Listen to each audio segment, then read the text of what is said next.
안녕하십니까. 신의균의 군사TV 디펜스 브리핑입니다. 오늘도 역시 아주 중요한 군사안보, 국방, 무기 관련 소식 간추려서 브리핑 해드리겠는데요. 지금 아프가니스탄에서 20년 만에 미군이 철군하면서 지금 거기는 뭐 완전히 그냥 지옥으로 변하고 있다고 하죠.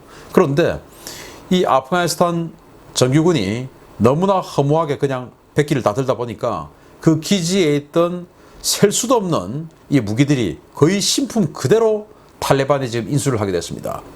그런 것들의 사진과 어떤 종류의 무기가 있는지, 그리고 새 것과 다름없는 그 무기들의 운명은 어떻게 될 것인지 한번 알려드리겠고요.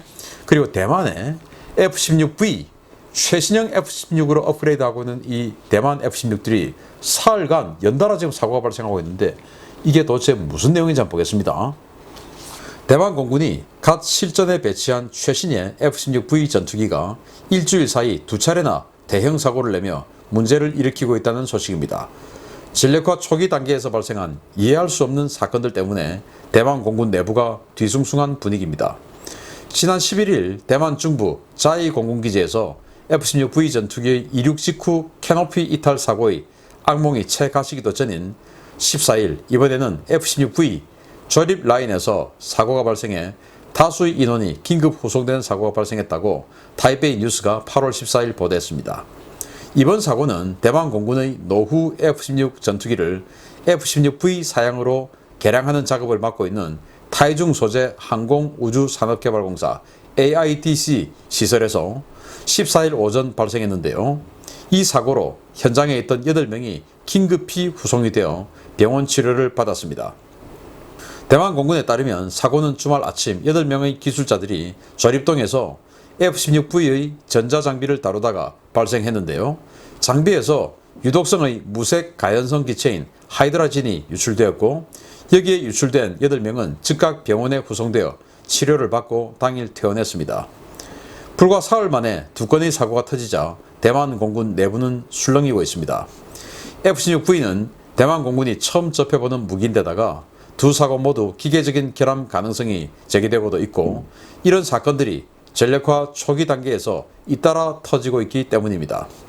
대만 국방부는 연달아 발생하고 있는 사고들이 기계적인 결함인지 조종사나 기술자들의 실수 때문인지 조사하고 있는데요. 중국의 방해 공작도 의심해봐야 하지 않을까 싶습니다. 원인이 어쨌든 대만 공군 최신 전투기 액땜을 제대로 하는 것 같습니다. 대만이 F-16V 최신형 사양이죠. 뭐 A사를 에다 장착하고 앞으로는 AIM-260 최신형 공대공 미사일까지 사용할 수 있는 그런 4.5세대 전투기의 끝판왕 버전을 66대를 트럼프 시대에 샀죠. 그리고 기존에 자신들이 가지고 있는 142대의 F-16AB형 아주 구형인데, 이걸 역시 또 F-16V형으로 완전히 그냥 탈퇴 환골시키는 업그레이드 개량 작업에 들어갔습니다. 그걸 대만 타이중 지역에 있는 AIDC 회사에서 하는데, 그 AIDC가 이제 대만의 경국 전투기, 그걸 만든 회사예요. 거기에서 업그레이드를 합니다. 그런데 이렇게 업그레이드해서 실전 배치되었고, 그게 이륙하고 딱 뜨는 순간에 뭐 조종사가 뭐 이젝트 버튼을 누른 것도 아니고 그냥 딱 뜨는 순간에 캐노피가 날아가 버렸어요. 이야, 이거 뭐야?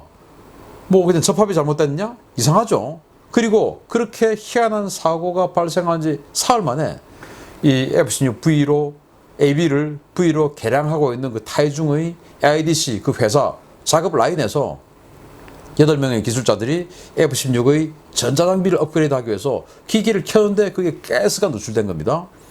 그래서 하이드라진이라는 가스가 노출됐는데, 이게 이제 뭐 유독성 가스니까 사람들이 전부 다 이제 병원에 실려갔죠. 당일 퇴원했다 하는 거 보니까 건강에는 문제가 없는 것 같아요. 그런데 이런 사고가 대만군이 무슨 뭐 당나라 군대이기 때문에 이러느냐? 정비 기술자들이 굉장히 아주 방만해서 그렇나? 아니, 캐노피가 날아갔으니까. 그런데 이런 사고가 왜 하필 최신형 기체에서 발생했고, 그 최신형 기체를 운용하는 부대, 그리고 최신형 기체를 만들고 있는 공장에서 왜 사흘 간격으로 일어났냐? 그래서 일각에서는 이거 중국의 소행은 아닐까라는 그런 의심도 하고 있어요. 그래서 대만에서는 조금 쉬쉬하는 분위기로 이렇게 제조 공장에서 하이드라진이 발생해서 8명이 긴급 구송됐다. 이건 아주 조용하고 중국의 황구망을 비롯한 중국 언론들이 연일 지금 떠드는 겁니다. 야, 니들 봐, 당나라 군대, 뭐 중국이야 당나라 군대 소리 안 하겠지만 어쨌든 이 허접한 군대 뭐 이러면서 이제 아주 놀리고 있다고 하는데 그 원인 제공을 중국이 한 것은 아닐까라는 의심도 살짝 듭니다. 아무튼 대만 F-16V 잘 개량해서 잘 쓰기 바랍니다. 두 번째입니다. 탈레반이 아프가니스탄 수도 카불에 무혈 입성하면서 온갖 종류의 신형 무기들을 대거 손에 넣고 있다는 소식입니다. 최신 광학 장비가 부착된 풀옵션 총기부터 블랙호크 헬기, 슈퍼 투카노 공격기 등까지 흠집 하나 없이 탈레반 손에 떨어졌습니다. 오합지졸의 아프가니스탄 정부군을 손쉽게 제압하고 아프가니스탄 전역을 접수한 탈레반이 아프간 정부군이 운용하던 대량의 신무기를 손에 넣었지만 이를 어떻게 처리할지 몰라 고심 중이라고 타임스 오브 이스라엘이 현지 시각 15일 보도했습니다.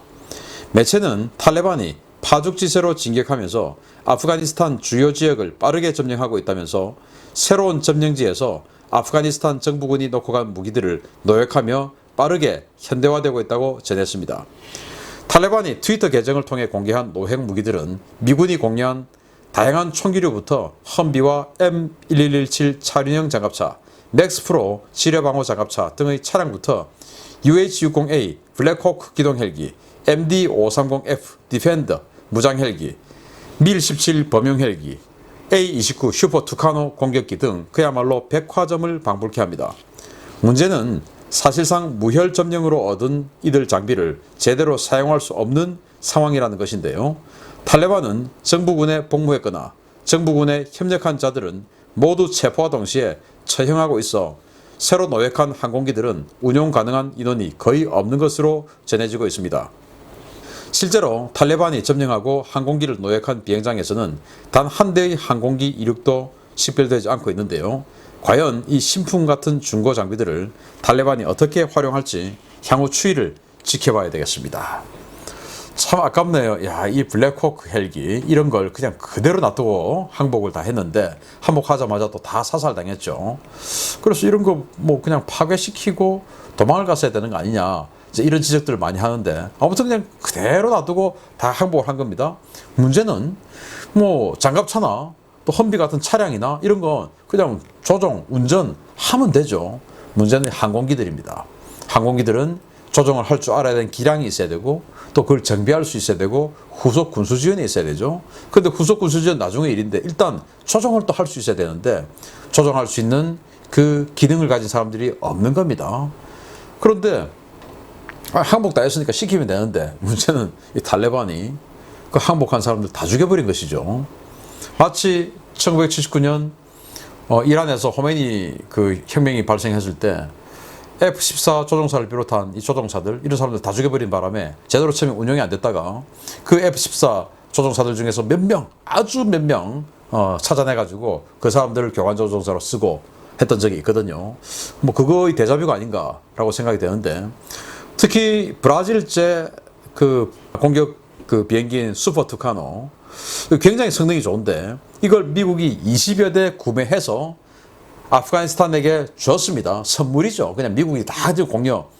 미국이 20년 동안 여기 1000조 원, 1100조 원 쏟아부었고 이 군대를 현대화하는 데만 해도 100조 원 넘게 들였다고 하니까 그렇게 슈퍼 투카노를 20대 넘게 계약을 해서 아프가니스탄 정부군에 넘겨줬는데 지금 그 중에서 정말 다행스럽게도 미국 입장에서는 다행스럽게도 4개가 넘어간 거예요. 그런데 이제 브라질하고는 엠브라에르사하고는 20대 넘게 계약을 했으니까 나머지도 다 이제 자금은 줘야 되겠죠. 아마 그 미군으로 갈 것 같은데 어쨌든 이 4대 완전히 지금 받은 지 며칠 되지도 않은 거 이런 것들 조정을 못 하는 겁니다. 다 죽여버려 가지고.